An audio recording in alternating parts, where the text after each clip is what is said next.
दुनिया दोबारा कोविड जैसे वायरस का शिकार होने जा रही है। तो आज हम बात करते हैं हांटा वायरस के बारे में। ये कहाँ से शुरू हुआ, इसकी अलामात क्या हैं, कैसे ये फैलता है, इसे बचा कैसे जा सकता है और किन लोगों को बहुत ज़्यादा एहतियात की ज़रूरत है। मेरा नाम डॉक्टर अदील रियाज है। इससे पहले अगर आपने चैनल को सब्सक्राइब नहीं किया तो चैनल को सब्सक्राइब कर लें। तो बात करते हैं हांटा वायरस की। बुनियादी तौर पर हंटान रिवर कोरिया का है, जहाँ से इसकी शुरुआत हुई। ये आसानी से चूहे के पेशाब और उसके थूक से फैल सकता है। ऐसे तमाम चूहे जो इस वायरस से मुतासिर होते हैं, जब वो पेशाब करते हैं या थूकते हैं, तो उनके थूक और पेशाब से ये वायरस सरफेस पे बैठ जाता है। जब आप उसको टच करते हैं तो ये आपके हाथों पे लग जाता है और जिस्म के मुख्तलिफ हिस्सों पे जो जो हिस्सा उसको टच करता है उसके साथ लग जाता है और फिर वहाँ से आपके जिस्म में ये फैल जाता है। बुनियादी तौर पर जिस तरह कोरोना फैलता था एक शख्स से दूसरे शख्स पे, और उसके बाद फिर सारा वो लॉकडाउन वाला एक सिलसिला स्टार्ट हो गया।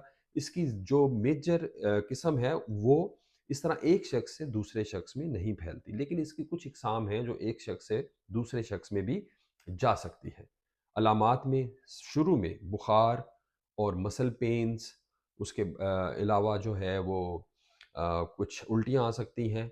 उसके बाद जैसे ही एडवांस स्टेज आती है तो फेफड़े मुतासिर होना शुरू हो जाते हैं और सांस की खराबी शुरू हो जाती है और बाज़ औक़ात फेफड़ों में पानी पड़ जाता है और उस सूरत हाल में आईसीयू में मरीज़ को दाखिल करना पड़ जाता है।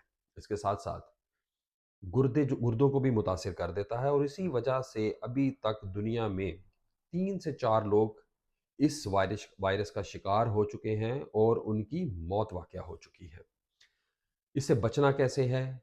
तो उसके लिए आपने जब भी सफाई करनी है तो ग्लव्स का इस्तेमाल करें, मास्क का इस्तेमाल करें और फिर सफाई करें। और जब भी सफाई करते हैं तो उसके बाद हाथों को अच्छी तरह से धोएँ। जैसा कि हमारे मुल्क में चूहों का बहुत ज़्यादा चूहे पाए जाते हैं, तो नॉर्मली तौर पर भी अपने हाथों को साबुन से धोते रहना चाहिए। इसके अलावा मैं बताता चलूँ कि ऐसे तमाम मरीज़ जिनका क़ुव्वत मदाफ़त कम है, ऐसे तमाम मरीज़ जिनकी उम्र ज़्यादा है, उनको बहुत ज़्यादा एहतियात की ज़रूरत है और ये ऐसे ही आएगा जैसे कि आप एक ज़ुकाम का शिकार हैं और इंसान को पता नहीं चलता कि वो हंटा वायरस का शिकार हो चुका है। एहतियात बहुत ज़रूरी है क्योंकि इसका कोई इलाज नहीं है।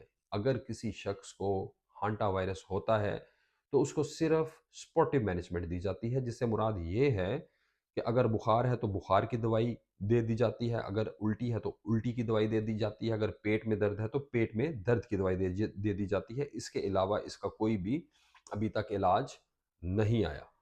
तो इसलिए आपने इस वायरस से बचने के लिए बहुत ज़्यादा एहतियात करनी है।